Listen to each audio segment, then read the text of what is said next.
What's up, guys? I'm back again with another video, and this time I'll be sharing my experience at RBET New York. This video is going to be divided into 3 parts. It's not in order, but I'm going to be doing the deck profile, the tournament run, and also how the event was organized there. But first, I'm going to give a huge shout out to Sean Killian for pretty much just getting me to play the deck, and yeah, and also just innovating it. We played the same list, so I'll leave his channel down below if I don't forget. Okay, so I'm gonna start with the actual part of how the tournament actually was organized. So first off, the event began an hour late just for reasons that weren't clear at all. So we started at pretty sure it was supposed to start at 10:30, but then we started almost at 12, which is kind of crazy. The judge calls and deck checks also just took a while.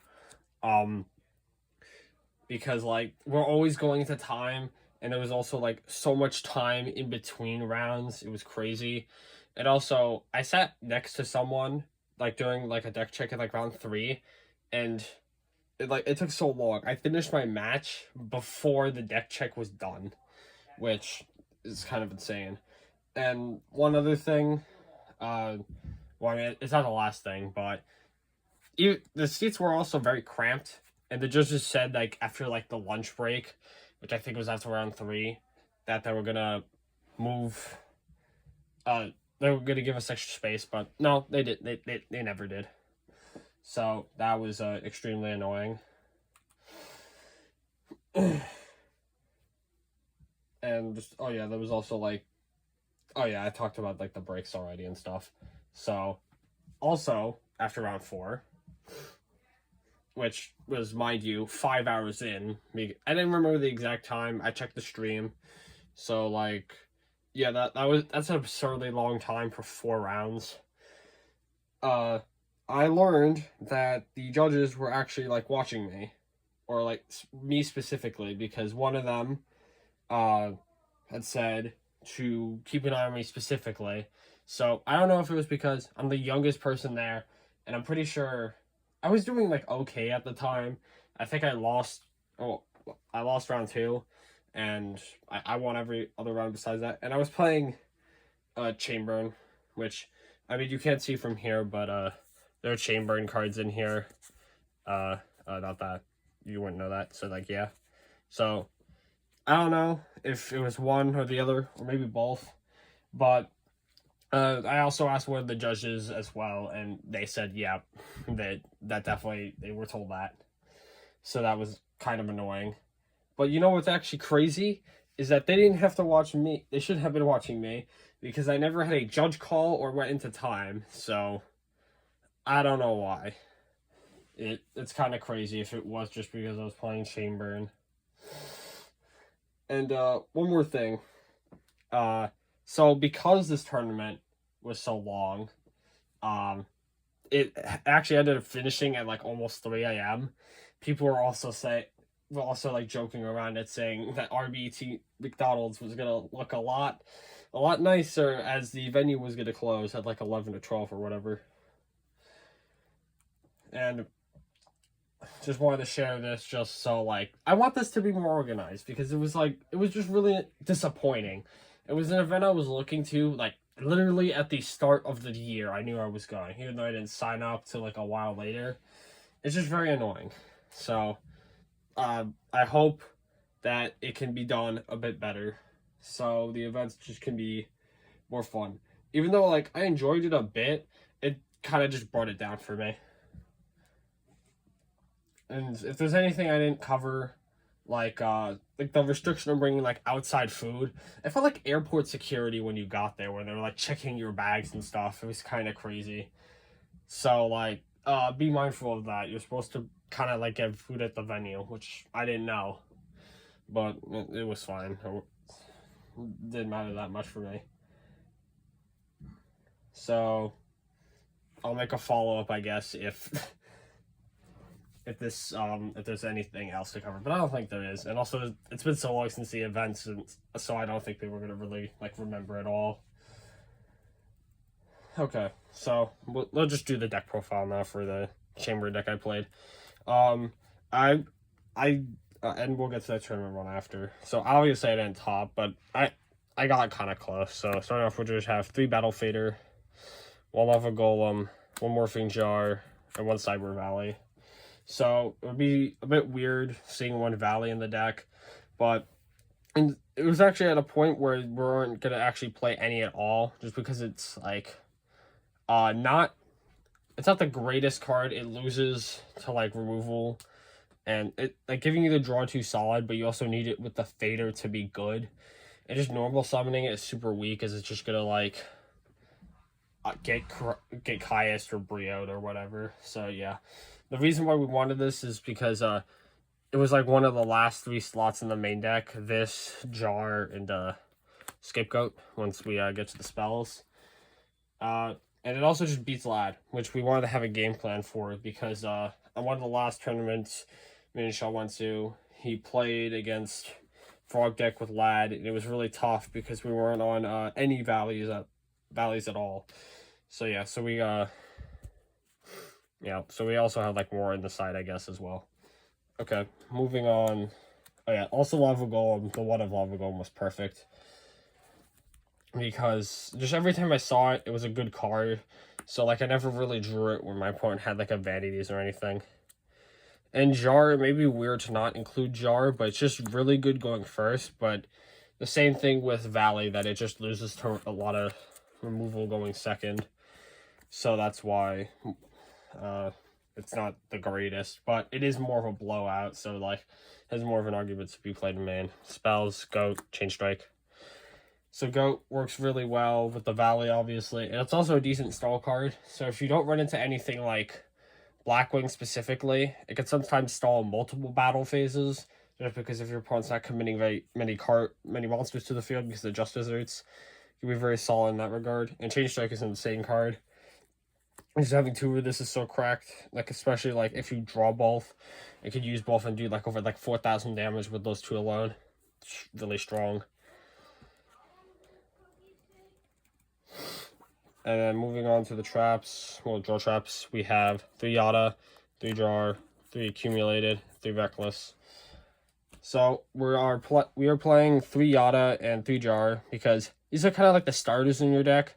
These are these are like your most generic, just set chainable cards, because they're not going to lose you value unlike like a secret barrel that you may set and have to use. You want to save your stuff so you can actually do your chain link plays and get value out of your like chain link cards, like Accumulated, Chain Strike, and one other card I'll get to later. So yeah, nothing really much to say about Accumulated and Reckless. They're kind of busted. Well, not Reckless. Reckless is a bit weird. You really want to like hold this as long as you can usually, because in theory you hold this and then you just use it on your turn, draw 2 more burn cards and kill them. But sometimes you have to use this card in a bit weirder ways. Like if I'm playing against like, I played against like Dragon Turbo in round 5 and set this card early, praying that I can actually use it for something useful instead of just dying. So yeah.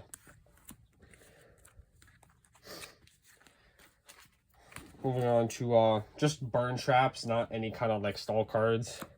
We have Barrel, Chain Detonation, and Just Desserts, Ceasefire, and Trio.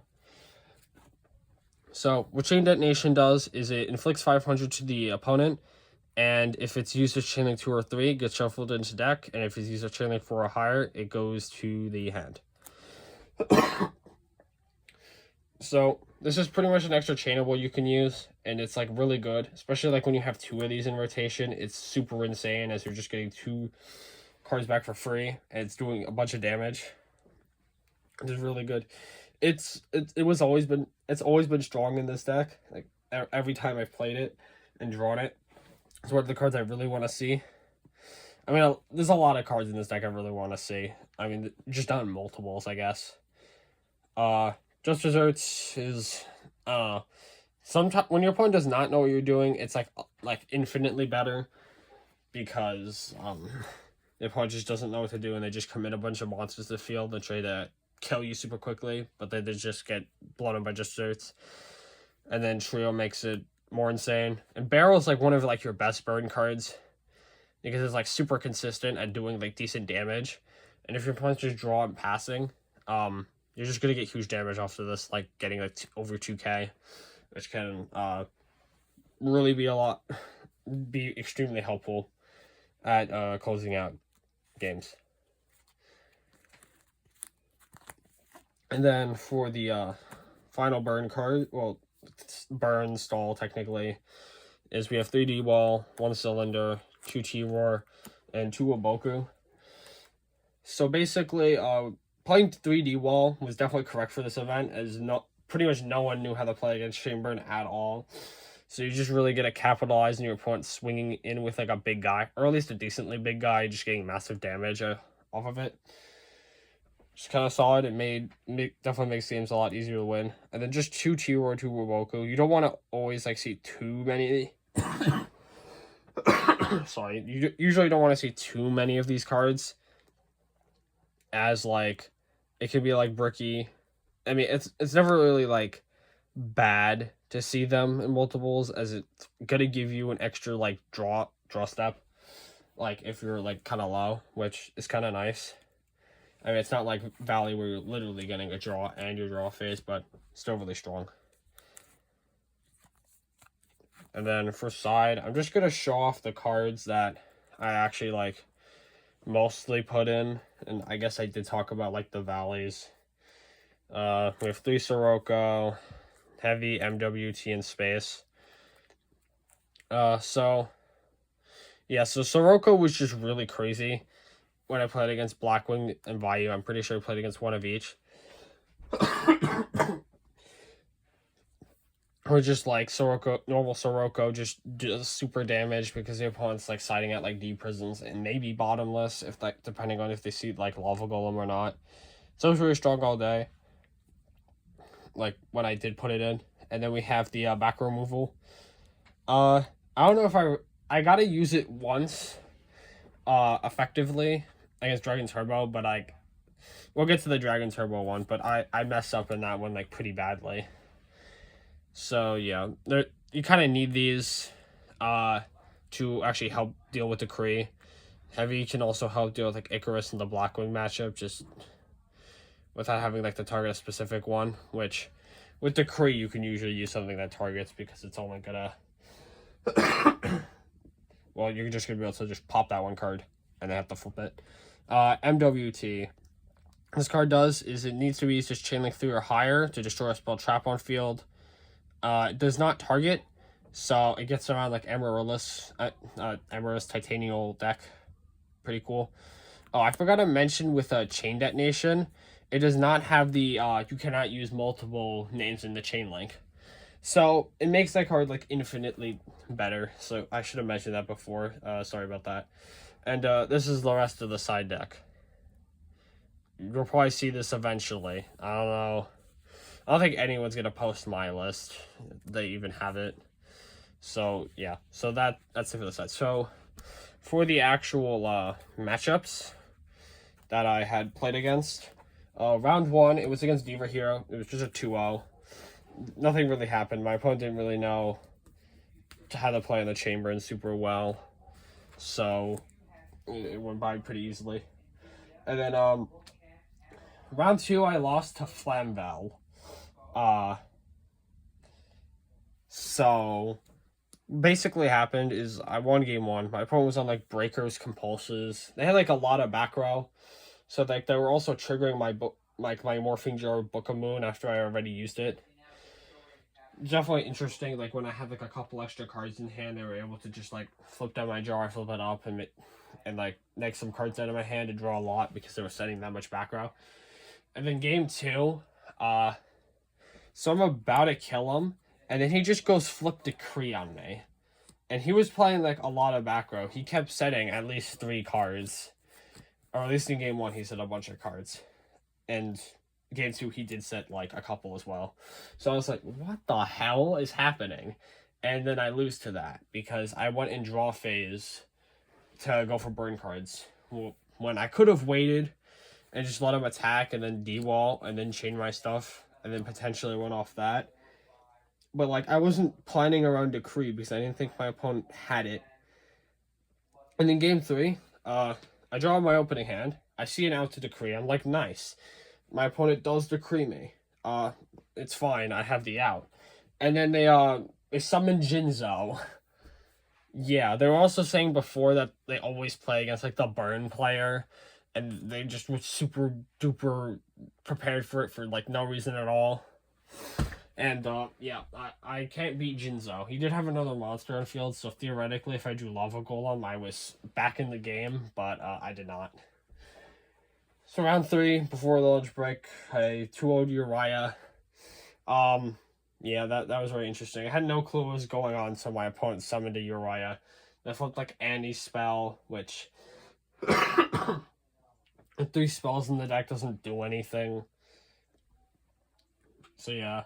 And then round 4, I beat Vayu 2-1. I actually lost game 1. I think it's because I didn't set a scapegoat I had in my hand, which I could have used to live. Because I wasn't expecting to die. And then in game 2, I thought I threw because I went Sirocco pump, hit over a guy, but I did so much damage off of that and used chain links afterward that I killed him anyway before he could kill me. So I guess it worked out.